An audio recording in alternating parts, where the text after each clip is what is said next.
Hey everyone, and welcome back to my channel to another episode of Chatting With, where I interview my friends who are doing amazing things in their careers. And today I'm so excited to have my dear friend Sydney GORE with me. Hi. Hi. Hi. But thank you so much for coming on today and for coming all the way to Brooklyn to hang out with me. So I would love to start off and give our watchers a little bit of context, and why don't you tell them how we know each other? Okay, so Austen and I used to work together at Nylon. Hey. She was on the print side, I was on digital, but sometimes, you know, weaseling my way over there because I just wanted those print bylines. Yeah, and I wanted the digital bylines too. Yeah, Sydney gave me my first digital We would try to byline. help each other out and keep each other in the know about what was going on in our departments. So you started at Nylon before I did. So before we get into your current career and everything, why don't we back up a little bit and talk about, you know, what you did in college to kind of get to this point, any like internships that stood out to you that you had. Sure. Anything you want people to know? Yeah, so I went to college at American University, which is in Washington, D.C.,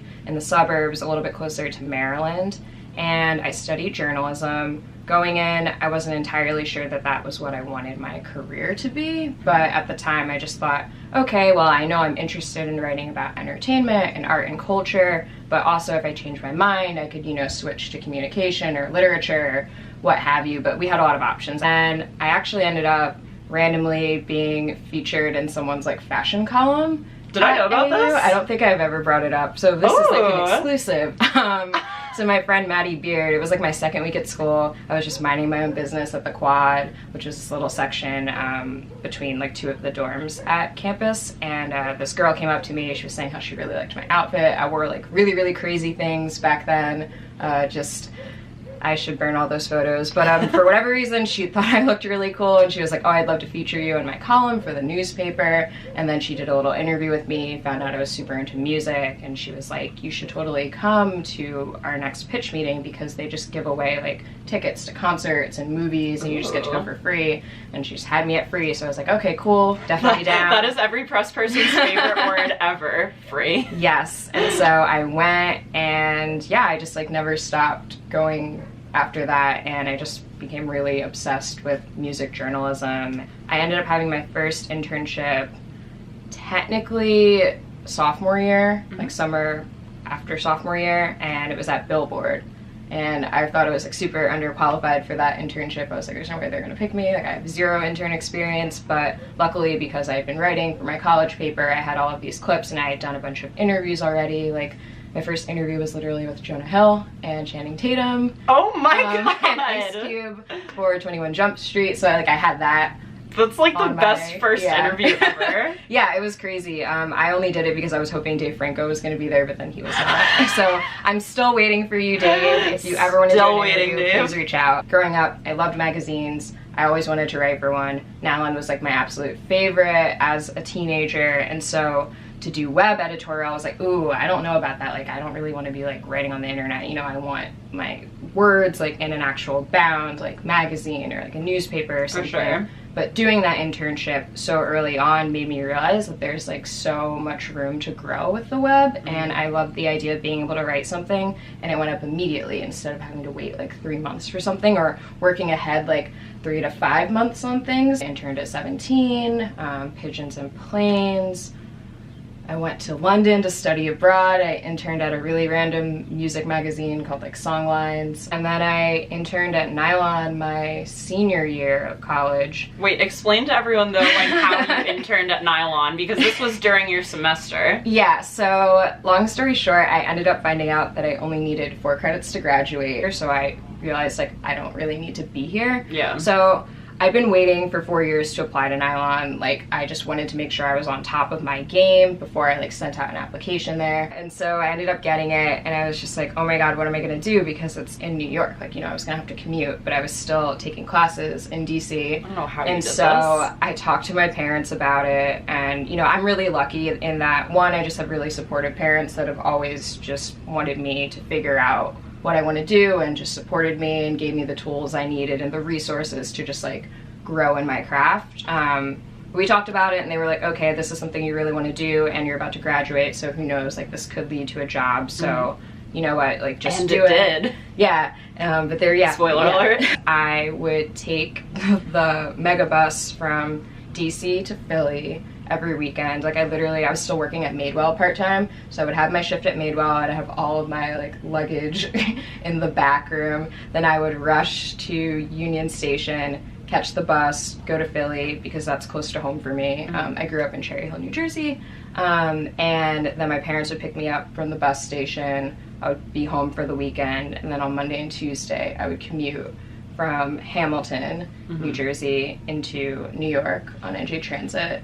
And then Tuesday after the internship, I would wait for the 7:30 p.m. bus, the Bolt bus, out of Soho, and take that back to DC, and then I would go to class on Wednesday. See, you guys, this is what when people say like find a way to make it work, like sometimes you gotta do stuff like this. Yeah, and mind you, you know, like these internships at the time were not paid or anything. We didn't get stipends, so all of this commuting money was coming out of my pocket. And again, you know, I was working part-time, so I really just used that money to go toward like my bus tickets and like my lunches and all that kind of stuff. At the end of the internship, I did not have a job. And so, you know, I graduated, I didn't know what I was gonna do, I was freaking out, but luckily I had remained in contact with a couple of my supervisors from previous internships, and one of my old intern supervisors at 17 was like, oh, you know, the old entertainment director is actually at Refinery 29 now, and they're looking for interns and they pay them. Would you maybe like just want to do an internship like one last time? Right. And you know, at the time I was like, okay, I can either do this and get paid, or I can just go work at Urban Outfitters again and freelance, but like I don't really know what I'm doing. So I decided to just go for it, and I interned in the talent relations department, which was really interesting because at that point they had really just kind of like cracked the code for influencers. Like I didn't know what an influencer was at all until I worked there. And Refinery was definitely one of the earlier people to like tap into that. And so it was just really interesting. I was helping to like cast for different campaigns and stuff like that too, which again, like I had no experience in. Like I had a marketing minor, but you know, it's like journalism major, marketing minor. It has nothing to do with influencers. Right. But I was helping them with casting and recruiting people and price points and all this stuff, so it was really interesting. And then about a month into that, I heard about this fellowship at the Fader. It was an editorial fellowship, and it was also paid. And I interviewed for that, ended up getting it. So I did both of those things at the same time. So I was working like Monday through Friday. Yasmin ended up reaching out to me. They had an editorial assistant position open up for the digital department, and then I did like an interview, an edit test, and by I think September I started or October, it might have been like early October, I started working there. Also, you know, you've worked at Nylon, you've worked at MTV's TRL, and now you are at highsnobiety. So you know, like what is the difference between all of these different jobs? What is your favorite thing to focus on in your jobs, and what ultimately led you to the role that you're in now? For sure. So while I was at Nylon, I was fortunate enough to be able to essentially take control of the music vertical for the website, and music has just always been a huge passion of mine. Like I grew up playing instruments, going to shows, and you know, as I told you, in college really got into like the music scene in DC. So at Nylon I really kind of got the foundation for that. Like I was handling all of the premieres, I was doing a lot of the interviews with artists, I was assigning different things. What was the Friday thing? Friday. Like every Friday there was some kind of music roundup or something? I don't remember if it was on Friday, but on Saturdays. Oh, it was on Saturday. We did right. I started like sound check, which was like our roundup, of the best like songs that came out that week. So that gave me a good foundation for figuring out how a music section works at a place where music wasn't necessarily the top priority. And I kind of had this whole like internal crisis because I was like, I only know how to write about music. Like I've never really written about anything else aside from film. Like, what is my purpose if I'm not doing this? For sure. And then that did end up being a really great test for me because I sort of started to dabble in wellness and beauty. Yeah, for sure. Yeah, and then I realized like I love that stuff, and also you can talk to music people about these things because they also are into like really weird, random shit. Sydney is a big reason that I love like Glossier now and like have a better understanding of skincare and stuff, because she would write these cool articles about it for Nylon, which I would be reading, and you know, obviously like the beauty departments at Nylon got like a ton of products sent in, and she would be like, oh, have you tried this? Have you done this? Do you want to go to Full Lane with me? Like there's always like something new going on, so I definitely credit you with like sparking a lot of my skincare interests. Well, I have to credit Yasmin because I remember she gave me her extra Glossier Milky Jelly, and I'd heard of Glossier, but I had no idea like what any of the products were, how it worked, and that was like my early exposure to it. Like my favorite story, I think, a really big one that I did when I was at Nylon, was about activated charcoal. And now activated charcoal is huge. I don't want to say I was ahead, but whatever. But I just like not only saw it popping up in skincare, but there were all these like charcoal lemonade products coming out, and I just really wanted to do a deep dive, and I ended up being allowed to just do a whole like trial run of everything. So I was drinking a bunch of charcoal products, I was using toothpaste, I was using masks and moisturizers and just all these different things, and I did a full like deep dive, and it was just like really fun that we got to do, like that was my job, to just like come up with ideas like that. And again, that had nothing to do with music, but it really made me realize that I could expand beyond that. Another thing I would say at Nylon that I'm so glad that I got to do was doing our Black History Month content. I guess it was my... Were they doing any of that really before? No, I'm sure they probably like maybe ran like a story or two. Yeah, but what I ended up doing was like I launched a whole series. The first year, I think it was just called like Black Girl Magic. I don't even remember what... It's sad that I can't remember what it was called. That sounds familiar You to can me. look it up. It's on the website. And every day for the whole month of February, we had a different feature, and it was usually an interview with a Black woman from a different field. And then like a business owner, a beauty guru, like a fashion person, a music person, all different types of women. And then the second year, Carice helped me out, and Taylor and Tina and Ziggy when Ziggy was there, and we all just kind of came together, and we also expanded that and did more video content. The second year it was called Unapologetic, and then we had merch. Yep, I remember that because I have the pin from it. Yeah, so we made You guys did a collab with Pintroll? Yeah, so it was really, really awesome that we got to do that. I left Nylon last summer, a year ago, 2017, and I didn't really know what the next step was going to be, but I did know that I wanted to freelance. Like I'd been itching to do it for a while, but I was always scared because, you know, when you have a full-time job that comes with benefits and security and knowing like you're gonna get paid on a certain date, and when you freelance, like it's none of that, that doesn't exist, and it's really scary, and I knew that I couldn't support myself just freelancing unless I was gonna be doing like multiple pieces, you know, at a time.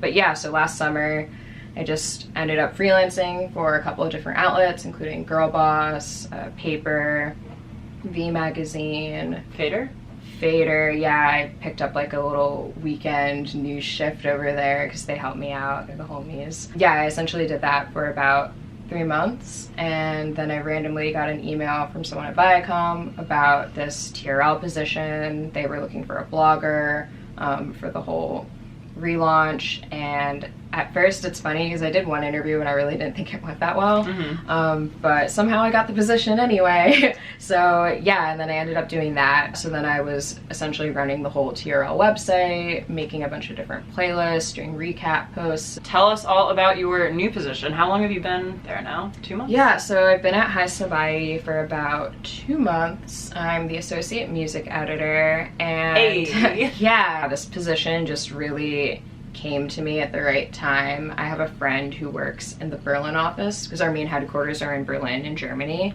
and so she'd been telling me for a year that I should be working there. And then the associate editor in the Berlin office ended up reaching out to me, and she was like, hey, Leah told me about you, and I was looking at some of your clips, and I think you would be an ideal candidate for this position. I'd like to encourage you to apply. And then I went to LA to celebrate my cousin's sweet 16, and they kept like trying to call me. Like this number I didn't know was like trying to call me. I don't answer the phone when numbers that I don't know call me.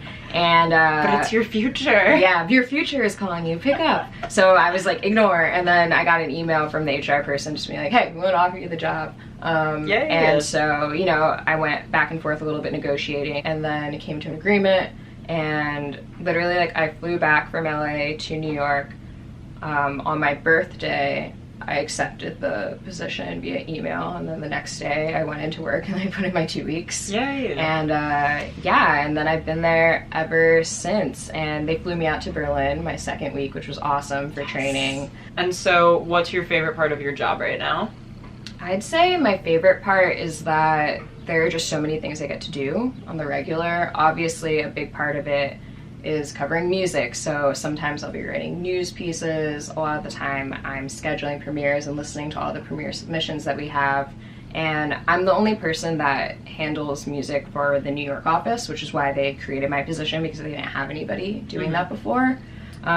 So along with that comes being like a little liaison for our video team, and you know, when they want to work with talent, I'm now being the person that is reaching out and getting involved in podcasts, which kind of makes sense because I used to do college radio, and so I really like to talk. I like the sound of my own voice, except for when I have to transcribe my own interviews, which I don't have to do anymore. Oh, that is the worst. I'm doing that now, and it's just like, yeah, did I say that? It's not a good time. It's not fun. It's great to work for a company that's just like growing really, really quickly, but is also really open to new ideas and new concepts. And yeah, like I just feel really grateful that they trust my taste and my abilities. And well, obviously, and since I trust your taste too, music editor, I have to ask, like, what are you listening to right now? I'm listening to so many things. I really love Mitski's new album, Be the Cowboy. It's out on the 17th of August. It's really great. I highly recommend you listen to it. Mitski's just like an indie rock blank when you said Mitzi. I was like, no, it's Mitski. Mitski, M-I-T-S-K-I. I have the world's most basic taste in music, as I think you know. But, okay, maybe I'll listen to that. Not everybody can be a taste maker, as I like to say. I'm like a style taste maker. That's true. That's true. Not though a sonic taste maker. You have your corner. But yeah, so Mitski, there's this one really awesome rapper I like out of Vancouver named Tommy Genesis. I know Tommy Genesis because we covered her at Nylon. Yes, we did. She's awesome. Her new album is supposed to come out sometime in the fall. It's really, really fire. Yay. I love it. We actually had her at a High Snob event recently called Sound System. It's like this new event series that we launched. Ooh. And she was like the secret headliner. Is that open to like the public? Well, it's kind of like invite only. You gotta like know someone, but like I'll invite you to the next one if it's someone that I think you'll be into. Perfect. Who else? Terror Jr. I don't know if you remember them from the Nylon days. They're like this little bop pop duo. They have these really like cheeky kind of not safe for work lyrics sometimes, but then it's all like pop music and it just sounds really great. I recently have been getting into Charlie Puth. Shout outs to Hunter, because she put everybody on to the Hunter Harris? Yes. She's put everyone on to the power of the Puth. Puth Pass, as we like to say. We saw him at Radio City Music Hall a bit ago, and he was cool. It was a good time. I also want to know, you've obviously gotten the chance in your career to talk to so many cool people. Yeah. So do you have a favorite or like maybe a top 2 like interviews that you've done? Great question. One, definitely Frank Ocean's mom, Tanya. She's amazing. She was just like such a radiant beam of light and really sweet. What about like Michelle Branch? Oh my gosh. Oh yeah, I did that on camera too, so I was really nervous. I will never forget washing my hands. We interviewed JoJo together. Yes, oh yeah, I will definitely link that below for you guys to check out me and Sid interviewing JoJo for Nylon Live. But I will never forget being in the Nylon bathroom and washing my hands, and like someone came out of the stall and starts washing her hands next to me, and I was like, "You're Michelle Branch." Yeah, she was like, cool. So shook. She was like, "Nice top," but I was like, something I know you're very passionate about, as we were mentioning earlier, is kind of like skincare, wellness, etc. So I was wondering if you'd want to share your like morning routine with us. Okay.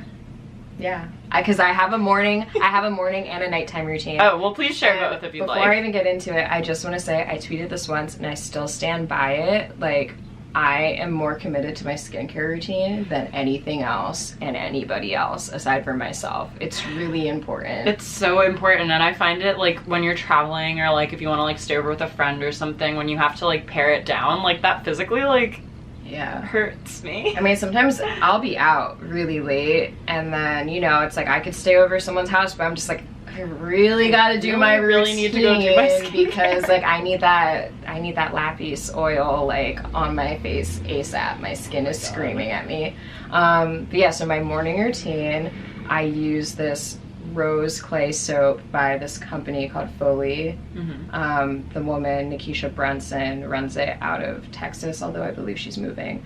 But it's just like really great soap. So I start with that and I move on to my Tata Harper regenerating cleanser.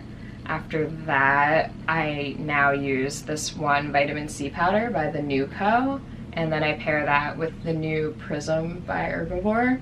It's like this little oil, so I like will sprinkle the powder onto my fingertips, and then I like drop the oil and I mix them. And after that, I use the Milk Makeup Matcha Toner Stick, and then sometimes after that I'll also spray Herbivore's green tea toner, just if I want a little extra, you know, moisture. And then I use this company, it's called, I like to say like Pai, but it's P-A-I. I just think it's fun. So they have this one, just like moisturizing face lotion that I use, and I put that on, and then sometimes I'll drop a little, you know, rose hip oil, just if I feel like my skin could use an extra glow. And then I'll dab a bit of that on, and then use Herbivore. I had to say this word so many times yesterday to record a podcast, and so it's just like in my mind. So I use their rose quartz facial roller just to get the oils. Does that really work? Like, I think it does. I use it every day, and I use it for my nighttime routine as well. Interesting. I don't know if you can all tell, but she is glowing, guys. Thank you. Nighttime, I don't use the vitamin C powder and the Prism, and then I don't use the lotion. Instead, I'll just use a rosehip oil, and then sometimes I'll also use an overnight mask just because it's been so hot and humid lately. So I just really want to make sure that my skin is hydrated while I'm sleeping. To wrap things up, I want to know, you know, I'm sure there are a lot of people watching this who are aspiring writers or editors, or who maybe are, you know, writing and editing, but they want to kind of get to the next step. What advice do you have for someone who wants to do what you do? First of all, I would say I highly recommend talking to people that are already established within the industry. A lot of the time, like 9 times out of 10, if you send a writer an email just being like, hey, I would love to kind of learn more about like what you do, how you got there, any advice, if you have specific questions, and you email them, they'll probably respond. Obviously, like if you can intern, that's a big help, just so you can figure out what you do and don't like. Yeah, you do and don't like about the industry, and then just sort of, you know, getting the foundation to be like, okay, I like this type of environment, I'm not so keen on this one, because environment is super key. Like there are some places that, you know, obviously it looks great to have a byline there, and the work that you're doing is cool, but it might be a really toxic work environment and people are miserable, and so in that case it might be better to freelance than to like work there full time. But you don't know these things until you're in the environment. But like I have so many mentors, I feel really, really grateful that I made like when I interned, and even just like when I was at the Fader, like there's this one woman who's amazing, Deidre Dyer, I love her, and she was at Fader for like 2 weeks of my fellowship, but she was just like this really amazing Black editor that I like practically worshipped, and so I just like got coffee with her once, and then she like gave me her number, and I've still remained in touch with her. Like anytime I've been offered a job or something, I like will talk to her about like the contract or, you know, the salary and whatever, and she'll just like help me through that. All of Sydney's links of where to find her, her author page on highsnobiety, her website, Twitter, Instagram, etc. will be linked below in the description box, so I highly recommend going to follow her and see all the awesome stuff that she has coming up and coming out in the next few months. And I think that pretty much wraps everything up. Cool, thank you so much for having me. Well, thank you for coming, and thank you all for watching so much, and be sure to subscribe to my channel if you're not already. I do these chatting with videos about once a month, and I will link the playlist of the rest of them down below in case you want to see any of my other interviews. And give this video a thumbs up if you enjoyed it as well. We really appreciate that, and it helps my channel, so go ahead and do that. And I think that's everything from me, so enjoy the rest of your day, guys, and I'll see you in my next video. Bye!